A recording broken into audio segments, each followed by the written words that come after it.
먼저 받고 테스트 보겠습니다.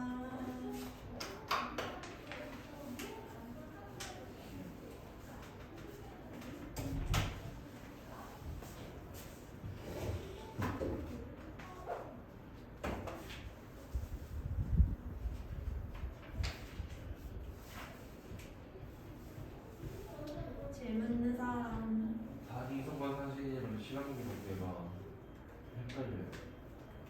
많이 걸리는 부분이 있어.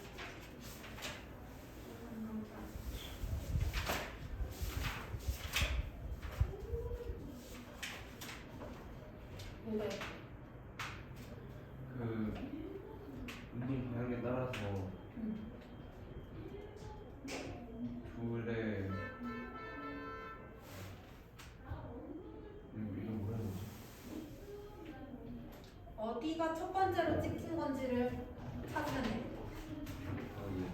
응. 아 그것만 찾으면 안 어려워. 네. 응. 문제 풀면서 모르는 거 없어요?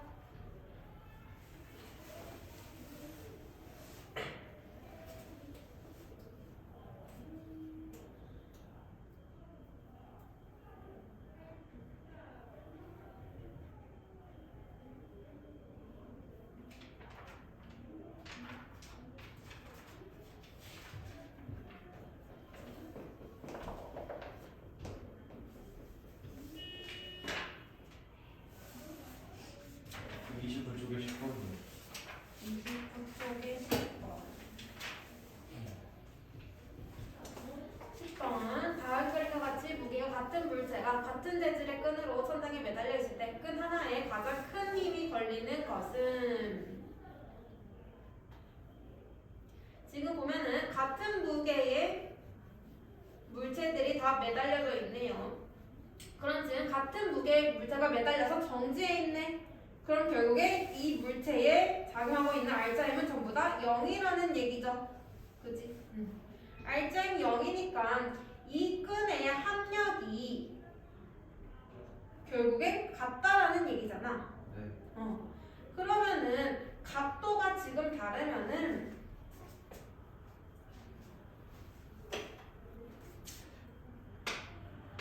두 힘의 각도가 클수록 알짜힘은 어떻게 돼? 짧아지.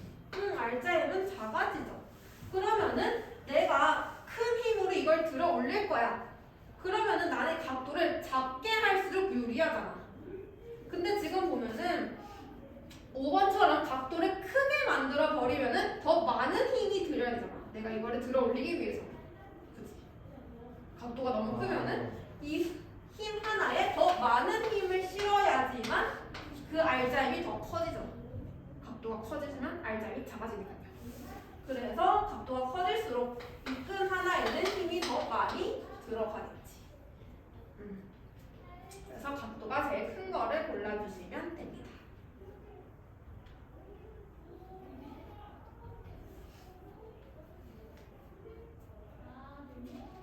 이해가 되셨나요?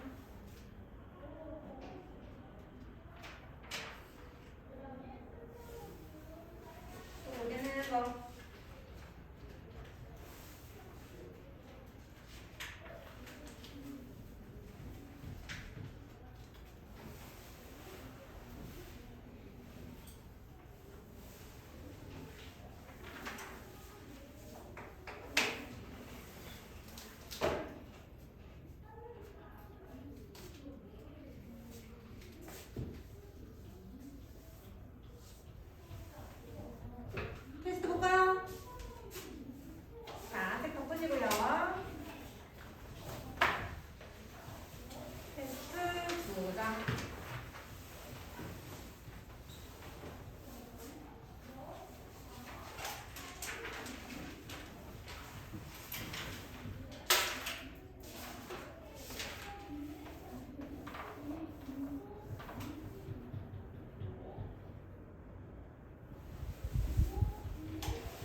3.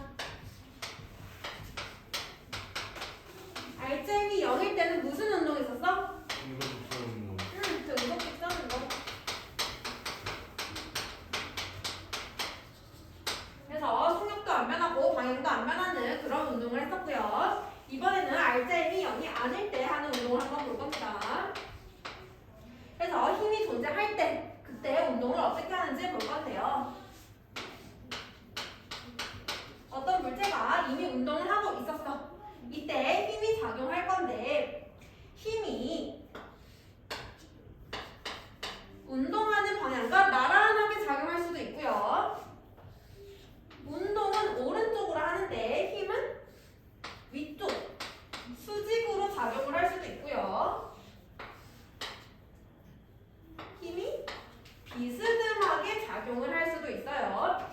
이 세 경우에 대해서 보면은 나란하게 작용하면은 얘 지금 오른쪽으로 운동하는데 뒤에서 누가 밀어주고 있어. 속력이 당연히 변하겠죠? 이런 경우에는 당연히 빨라질 거예요. 그죠? 근데 방향은 변해 안 변해? 운동 방향. 방향은 그대로 오른쪽으로 계속 운동하겠죠. 방향은 안 변하겠죠. 그러면은 수직으로 작용할 때를 보면은 나는 오른쪽으로 작용하는데 힘은 위로 작용하고 있어요. 이럴 경우에 누군가가 나를 위에서 밀어주고 있어. 그럼 방향이 변할까요?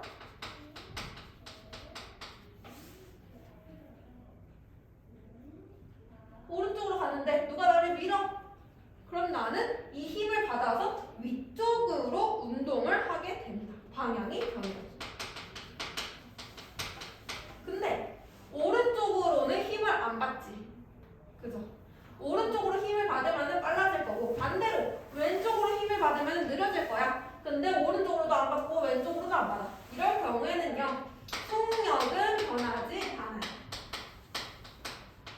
수직으로 작용하게 되면은 방향만 변하고 속력은 변하지 않아요. 그죠? 근데 가해진데 힘의 크기는 상관이 없는 거예요. 크기는 상관이 없어요. 이렇게 비스듬하게 작용하게 되면은 이 힘을 두 개로 나누는 거야. 우리가 알자인 구할 때 비스듬한 힘을 합성할 때는 평행사변형을 그려서 했었죠. 근데 얘는 힘을 합성하는 방법이고요. 힘을 분해를 하는 것도 똑같아요. 이 힘을 분해하려면 이 힘 두 개로 분해할 수 있죠. 얘도 똑같이 얘를요. 두 개의 힘으로 분해할 수가 있어요. 하나는 운동 방향이랑 나란한 힘. 하나는 운동 방향이랑 수직인 힘. 얘를 분해하면은 이거 두 개가 되고 이 두 개를 합성하면은 요 힘이 되는 거. 합성하는 거, 분해하는 거 방법 똑같습니다. 그래서 분해를 해보니까 나란한 거랑 수직인 거 하나씩 나왔네. 그러면은 나란한 거는 속력을 바꿔줄 거고요. 수직인 애는 방향을 바꿔주겠죠. 그래서 비스듬한 힘이 작용하면은 속력이랑 방향은 둘 다 변한다라고 보시면 됩니다. 그래서 힘이 어떤 방향으로 작용하는지에 따라서 속력이랑 방향이 변할 수 있고 지금 보면은 이런 식으로 힘이 나란할 경우에 속력이 변할 건데 당연히 운동 방향이랑 힘의 방향 같으면은 얘는 빨라지는 운동을 할 거고 운동 방향, 힘의 방향 반대면은 운동을 내가 오른쪽으로 하는데 누군가 나를 왼쪽으로 잡아당겨. 그러면은 느려져요, 빨라져요? 느려지는 운동. 그래서 빨라지고 느려지는 거는 힘의 크기가 결정하는 게 아니고요. 힘의 방향이 결정하는 거예요. 중요한 내용입니다. 힘이 크다고 해서 빨라지는 게 아니고요. 힘의 방향이 운동 방향이랑 같다 그러면 빨라지고 힘의 방향이 운동 방향이랑 반대다 그러면 느려지는 거야. 알겠죠? 힘의 방향이 무조건 빨라지고 느려지는 거를 결정하는 겁니다. 방향이 결정하고 그 그리고 나서 힘의 크기가 크다. 그러면 더 많이 빨라지고 힘의 크기가 작다. 그러면 덜 빨라지고. 이런 식으로 구분을 해주셔야 됩니다. 그래서 힘이 작용할 때 이제 운동을 볼 건데 우리는 힘이 작용을 하는 대신에 힘의 크기와 방향은 바뀌지 않는 것. 알자? 힘의 크기, 방향 모두 일정한 운동만 볼 거예요. 알겠죠?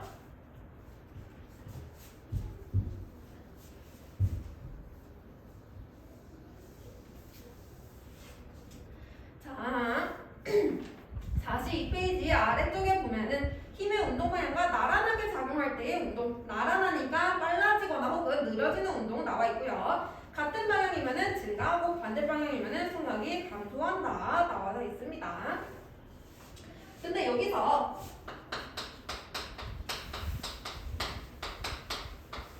힘의 크기가 일정하면요.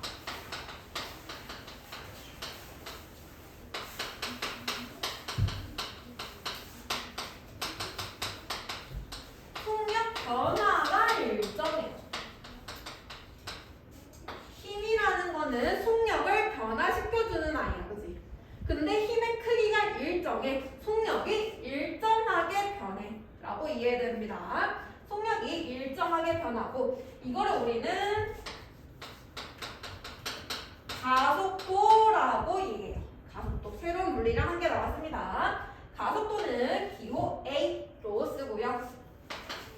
가속도라는 거는 단위 시간당 속도 변화량,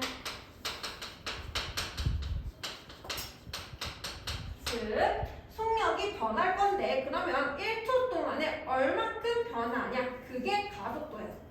1초 동안에 속력이 얼마나 변하냐, 가속도.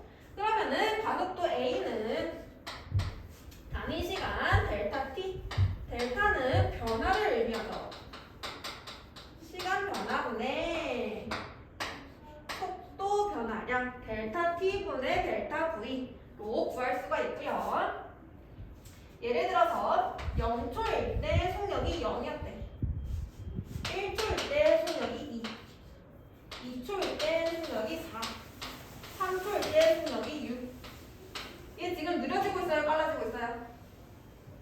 빨라지고 있어. 응, 빨라지고 있죠. 그럼 힘의 방향이랑 운동 방향이 어떤 거야? 같은 거죠. 그래야 빨라지는 운동이죠. 그럼 여기서 가속도 어떻게 구해?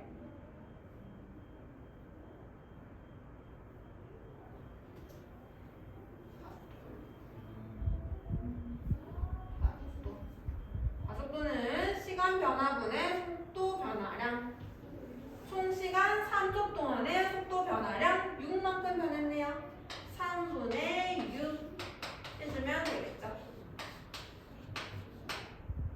그죠? 지금 보니까 처음에 1초 동안 속력이 2 빨라졌고요. 그 다음 1초 동안도 속력이 2 빨라졌고요. 그 다음 1초 동안도 속력이 2 빨라졌어요. 보니까 속력 변화량이 똑같네. 속력 변화량이 똑같네. 얘는 힘의 크기가 일정하다라는 얘기예요. 그래서 똑같은 비율로 똑같이 속력이 증가하고 있는 경우다. 힘의 크기가 일정한 경우다라고 생각해 주시면 됩니다. 그래서 가속도는 속도의 단위 미터 퍼 세크, 시간의 단위 세크.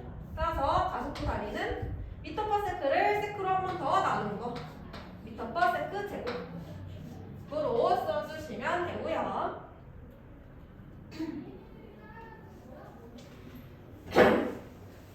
그래서 가속도를 우리가 계속 볼 건데 힘의 크기가 일정하면은 당연히 가속도가 일정하겠죠. 힘의 크기 일정하면은 속력이 일정하게 변하고 따라서 가속도가 일정. 그래서 이렇게 가속도가 일정한 거를 증가속 운동이라고 해요. 운동 한 개 더 나왔습니다. 힘이 0일 때 하는 운동은 등속 직선 운동. 힘의 크기가 일정할 때 하는 운동은 등가속 운동. 등가속 운동은 일정하게 빨라지거나 일정하게 느려지는 운동을 의미해요. 그래서 등가속 운동을 계속 볼 건데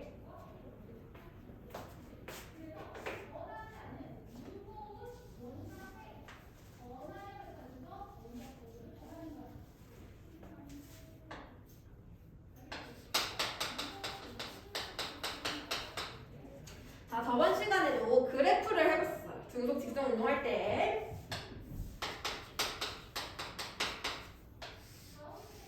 시간에 대한 이동거리 그래프. 시간에 대한 속력 그래프. 시간에 대한 이동거리 그래프 어떻게 나왔었어? 등속이면은 시간이 가면은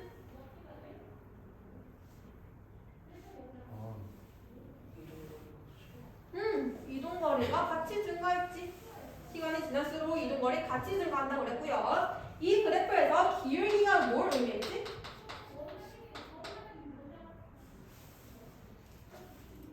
벌써 까먹었어요. 시간분의 이동거리 뭐야? 속력. 시간분의 이동거리 속력이잖아. 그래서 기울기 일정하다, 속력이 일정하다, 등속운동이다 라고 했었죠.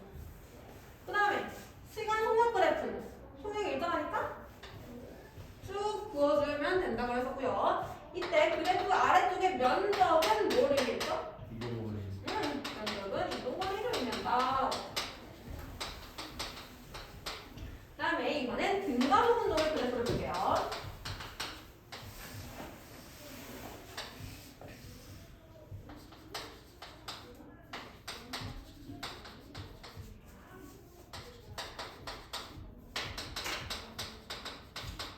빨라지는 운동이라고 가정을 해봅시다. 빨라지는 운동. 그러면은 빨라지니까 속력이 증가하는 운동이죠. 속력 증가하려면은 기울기가 증가하는 운동. 이렇게 돼야겠죠. 기울기 점점 증가하는 운동. 그 다음에 시간 속력 그래프는 속력이 시간에 따라서 증가하는 그래프. 이렇게 그려주면 돼요. 그래서 보면은 등속 직선 운동의 시간 이동거리 그래프랑 등가속 운동의 시간 속력 그래프가 생긴 게 똑같아. 그치? 그래프 모양이 똑같아. 그래서 그래프 볼 때 모양을 외우는 게 아니고요. Y축을 보고 그래프를 해석해야 돼요. 모양 외우는 거 아니고 Y축 보고 그래프를 해석해야 됩니다. 모양 외우면 계속 헷갈려요. 그 다음에 등가속 그래프에서 중요한 내용 하나 더 짚고 넘어갈게요. 시간 속력 그래프에서 우리는 면적은 이동거리를 의미한다까지 했는데 여기서도 기울기를 볼 겁니다. 기울기 보니까 X축이 시간, Y축이 속력, 델타 T분의 델타 V 뭐죠?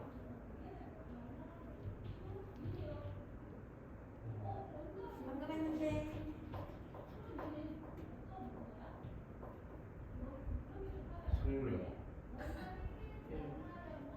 델타 T분의 델타 V 가속도죠. 가속도 방금 했잖아. 방금. 그래서 여기서 시간 속력 그래프에서 기울기는 무조건 가속도를 의미하고 기울기 일정하네, 가속도 일정하네, 등가속, 가속도 일정한 운동 나오죠. 그래서 가속도 일정하니까 항상 기울기 일정하게 그려주시면 됩니다. 엄청 중요한 내용이에요. 기울기는 가속도를 의미한다. 같이 기억해 주시면 되겠습니다. 그리고 43페이지로 올게요.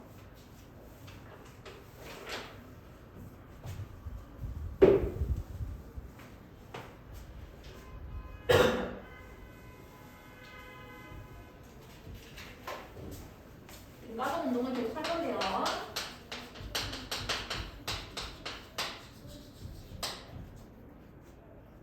자, 우리가 속력할 때 평균 속력 구하는 거를 했었는데 평균 속력 어떻게 구했는지 기억나요? 2분의 처음 속력 더하기 그렇게 구하면 안 된다 그랬어. 속력은 원래 그냥 속력은 시간분의 거리잖아. 근데 평균 속력은 총 시간분의 총 이동거리로 구현된다. 무조건 총 시간분의 총 이동거리.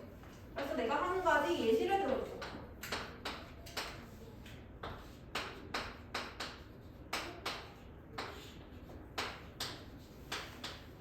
12m 거리의 길을 갈 때는 4m/s로 가고 올 때는 6m/s로 왔다. 이때 총 평균 속력을 구해봐라 라고 하면은 대부분은 5m/s요 라고 대답한다. 근데 그렇게 구하면 안 된다고 했어요.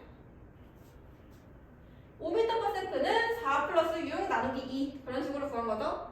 근데 그렇게 구하면 안 되고요. 항상 평균 속력은 총 시간분의 총 이동거리. 그럼 갈 때는 12m를 4m/s로 갔어. 몇 초 걸린 거야? 3초. 올 때는 몇 초 걸린 거야? 2초. 그럼 총 몇 초 걸린 거야? 5초. 총 이동거리는 24. 따라서 평균 속력은 4.8m/s. 구하는 게 달라요, 값이. 그래서 평균 속력은 무조건 총 시간분의 총 이동거리로 구해야 돼. 이게 정석이에요. 근데요, 등가속일 때만 예외야. 등가속일 때만 산술 평균을 사용할 수가 있어요.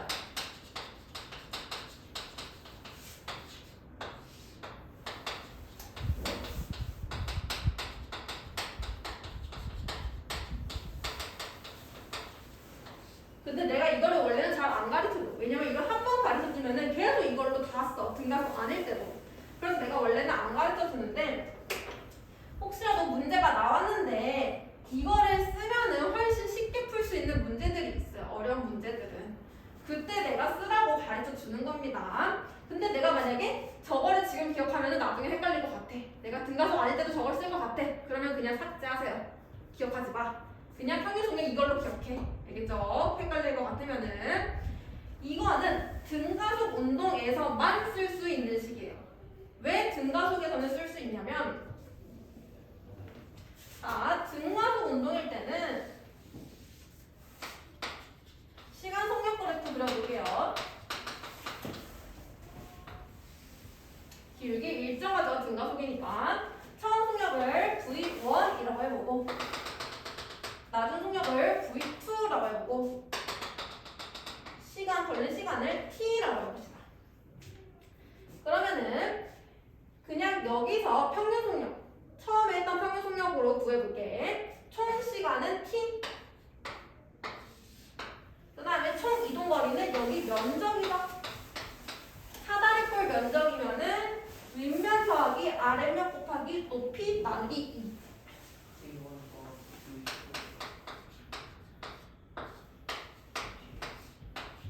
총 시간분의 총 이동거리예요. 계산하면요. 결국엔 이렇게 나와요. 나는 총 시간분의 총 이동거리로 계산했지만 결국엔 그 식이 2분의 V1 플러스 V2가 돼. 그래서 등가속에서만 이거 두 개가 똑같아요. 그렇기 때문에 산술평균 쓸 수 있는 거야. 하지만 헷갈릴 것 같으면은 그냥 우리 처음에 했던 걸로 기억을 하십시오. 괜히 틀리지 마시고요. 그래서 등가속에서는 평균 속력이 처음 속력 플러스 나도 속력 나누기 2 이거랑 똑같은 값을 가진다라는 거 한 번씩만 읽고 넘어갈 거고요. 그 다음에 아까 속력 변화를 할 때 가속도 얘기를 했었는데 가속도 A는 단위 시간당 속도 변화량이라고 했었죠. 근데 이 속도가 변할 때 영향을 주는 요인들이 있어요.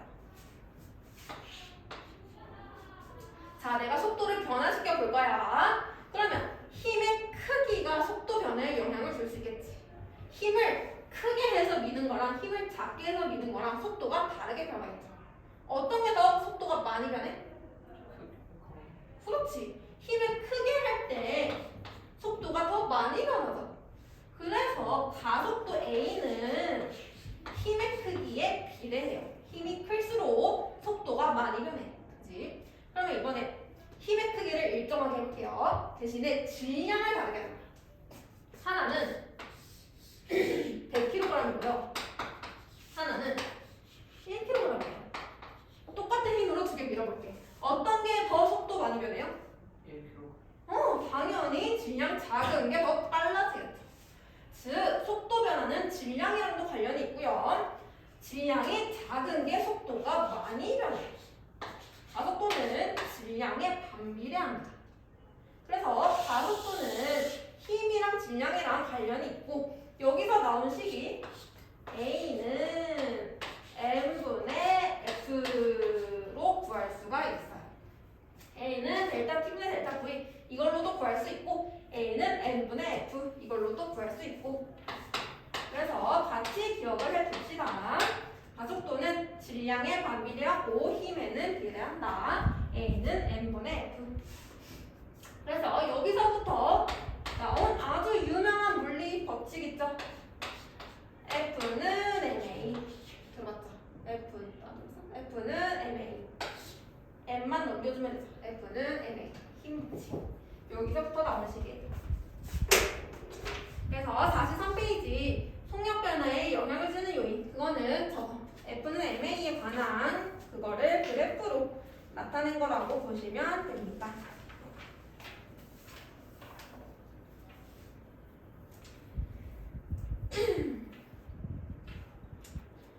자, 그래서 넘어가 보면요. 등가속 운동 중에서 가장 대표적인 게 자유낙하 운동이에요.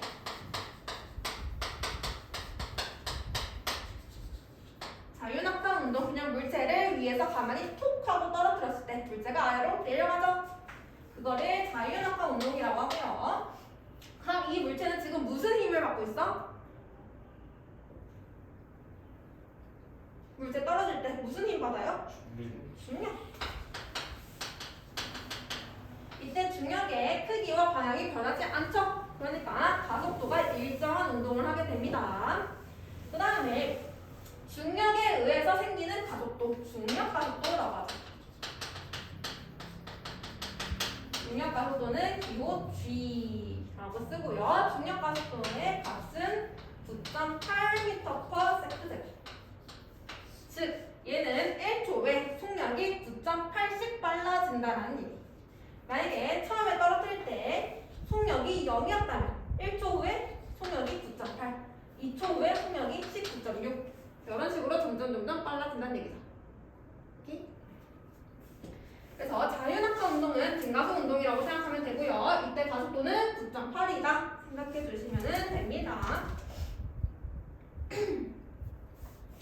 그 다음에 44페이지 맨 위에 표 보면은 진공에서의 낙하 운동이랑 공기 중에서의 낙하 운동이 있어.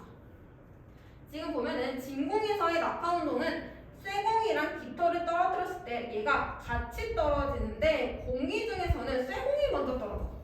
우리 실제로 두 개 떨어뜨리면은 쇠공이 먼저 떨어지죠. 근데 진공에서 실험하잖아? 두 개 동시에 떨어져요. 왜 그러냐면 당연히 쇠공이랑 깃털은 질량이 달라. 대신에 중력 가속도는요, 모든 물체에 동일해요.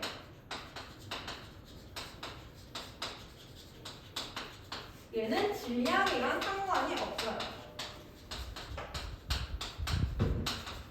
질량이 크든 작든 모든 물체는 중력 가속도가 전부 다 9.8이야. 그러면은 아무리 질량이 크든 질량이 작든 얘네 두 개의 속력 변화가 똑같이 일어난다는 얘기야. 0초일 때는 0이고요. 1초일 때는 9.8이고요. 2초일 때는 19.6이야. 속력이 똑같이 변하니까 당연히 동시에 떨어지겠지. 속력이 똑같잖아. 그죠? 근데 왜 실제로는 다르게 떨어지냐면 공기 저항 때문이에요. 공기 저항.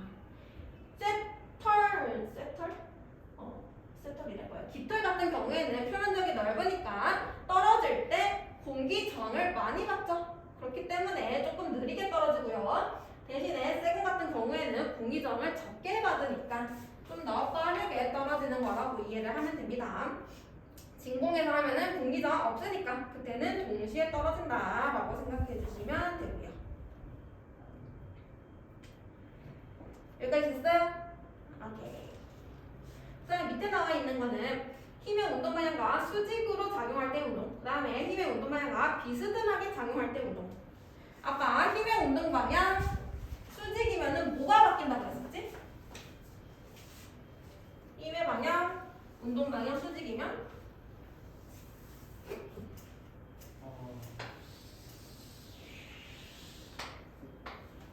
운동 방향? 나란하면은 속력이 변하고 수직이면은 운동 방향이 변한다 그랬죠. 여기서 등속 원운동이라는 운동이 있는데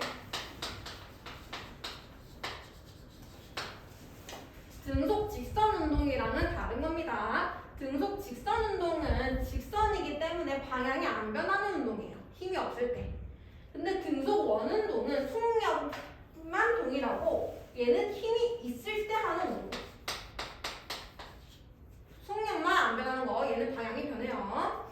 그래서 원운동을 할 때 원으로 돌릴 때 구심력이라는 힘이 작용해요. 원의 중심으로 안쪽으로 들어오려는 힘 구심력이라고 합니다. 구심력이 작용하게 되고 이때 물체의 운동 방향은 여기 접선의 방향. 운동 방향, 힘의 방향, 수직이죠. 그래서 수직이니까 운동 방향이 변하면서 비스듬하게 운동하는 거. 또 운동을 해봤어. 그러면 운동 방향, 힘의 방향, 비스듬. 그래서 운동 방향, 얘는 운동 방향이 계속 변하는 운동이에요. 알겠죠? 등속직선 운동 아닙니다. 그래서 속력은 안 변하게 하는 거예요. 속력은 똑같지만 방향만 변하는 거.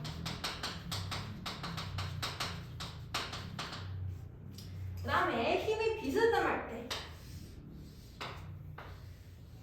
자, 내가 공을 던졌어요. 포물선 모양으로 공을 비스듬하게 던졌어. 그러면은 이 경우에는요, 힘을 줬는데 두 개로 나눠서 봐야 돼. 힘을 줬는데 수평으로 운동하는 거와 수직으로 운동하는 거를 나눠서 봐야 돼요. 적조가 듣고 있네. 네. 수직으로 힘을 주게 되면요, 아래쪽에서는 중력이 계속 작용하고 있을 거고요. 내가 힘을 줘서 날렸어. 근데 내 손을 떠나는 순간 수평으로의 힘은 더 이상 존재하지 않아요. 수직으로는 계속 중력이 작용하지만 수평으로는 더 이상 힘이 없어. 내 손을 떠나는 순간. 알겠죠? 그러면은 수평으로 힘이 없네. 수평 방향으로는 등속직선으로. 근데 아래쪽에 중력이 있는데 수직 방향으로는 등간속이에요. 그래서 얘가 이렇게 떨어져요.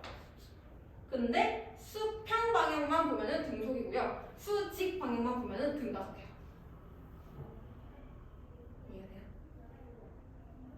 그래서 만약에 이런 운동 나오면은 수평이랑 수직을 나눠서 생각을 해주면 됩니다. 수평은 등속직선, 수직은 등가속 운동. 그래서 44, 45페이지는 여러 가지 운동 예시 나와져 있는데 크게 중요한 부분은 아니어서 한 번씩 읽어보시고요. 혹시 모르겠는 거 있으면 질문하세요. 자, 여기까지 잘 모르겠는 부분 있을까요? 등가속 운동할 때. 그래프 다 이해됐어요? 오케이. 그러면 조금 쉬었다가 뒤에 2단원 들어가도록 합시다.